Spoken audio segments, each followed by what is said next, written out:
We learned a lot of hard lessons from that September morning in New York City several years ago. Among the most important, the chaos that results when first responder radio systems can't communicate with one another. Although September 11th is the most public example of interagency communications issues, almost any incident in history has brought its own interoperability communications challenges. There have been a number of memorable events involving multiple agencies right here in Minnesota. There have been tornadoes in Comfrey and St. Peter, Maple Grove and Hugo, to name a few. There was an anhydrous ammonia leak involving a rail car in Lake City in March of 2007. The Cottonwood school bus crash in February 2008. Building explosions. Some of those have occurred in locations like St. Cloud and Ramsey. And of course, the southeastern Minnesota flooding in 2008. The biggest challenge in any event that results in a multi-agency response is always communication. This is a result of radio systems not being able to communicate with one another. Contrast the communications challenges so clearly demonstrated on September 11th, where an 800 megahertz trunked radio system was not being utilized, with the rapid, well-coordinated multi-agency response to the 35W bridge collapse in Minneapolis, where the 800 megahertz public safety radio system, or ARMER system, was in use during that rush hour disaster. Radio traffic on the Minnesota Regional Public Safety Radio System doubled, but the communications to handle the event still functioned well. The fire department was able to communicate with the police department. Emergency medical personnel coordinated ambulances and were able to communicate with hospital emergency rooms. Despite the confused situation on both banks of the river, first responders were able to quickly put assets where they were needed and achieve control of the situation. The fast response and coordination was made possible by the powerful, interoperable, disaster-resistant digital trunked public safety radio system, also known as ARMER, a system like the one you may become part of every time you turn on and use your mobile handheld radio. The shared statewide public radio system, ARMER, was created to help agencies cope with increasing problems of the current VHF, UHF systems. Those problems have been identified as lack of interoperability, frequency congestion, interference, uneven coverage, and outdated equipment. The ARMER system is based on an open, non-proprietary standard created by the Association of Public Safety Communications Officers, also known as the APCO P25 standard. The system and all subscriber equipment that is requested to be put on the system goes through rigorous testing to assure that it is compatible and meets the high standards of the ARMER system. This technology ensures that the system will not become obsolete. The ARMER system utilizes the most advanced technology to create a system that provides a high degree of availability, thorough coverage, clear and highly intelligible audio, reliability, and enhanced safety for public safety personnel and those seeking emergency services. In Minnesota, the ARMER system infrastructure is owned by the Department of Transportation, which maintains much of its infrastructure. However, the system has layers, and there are local compliant subsystems that make up the ARMER system.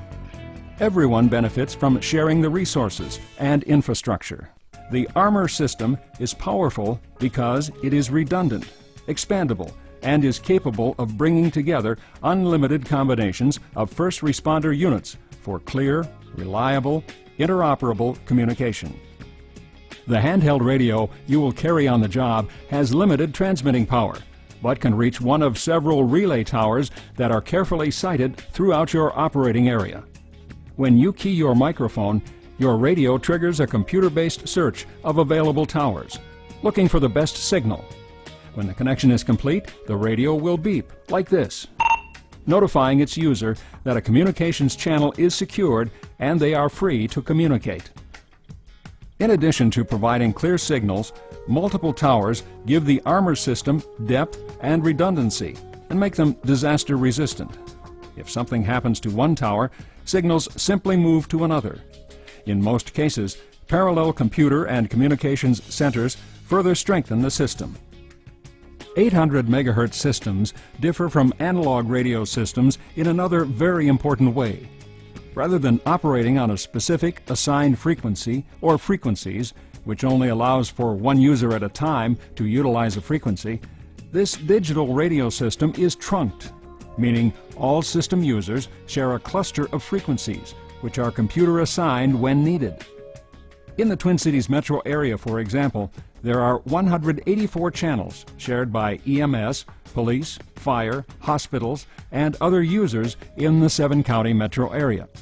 The trunked radio system allows for more efficient communications, as users are not limited by all communications occurring on one frequency. In the event of an emergency situation, such as the 35W bridge collapse, where responders needed to talk to units outside their talk group, dispatchers at a communication center quickly formed new tactical groups to meet the situation. When you key your microphone, your unit connects with a control channel, which then assigns your transmission to an available tower and frequency. Statewide EMS. 803, copy, standby 1. When you let go of the microphone button, that frequency goes back into the mix for use by someone else. We also mentioned that your radio system provides interoperability with other systems in Minnesota and throughout the U.S. Another word for this might be compatibility. Your handheld unit and your 800 megahertz radio system are designed to operate with any other similar system in Minnesota. With just a few mouse clicks, dispatchers at your communication center can connect your handheld radio to another unit across town or across the state. 803, your cross-patch is complete. The statewide infrastructure build-out plan includes over 300 tower sites spread across the state.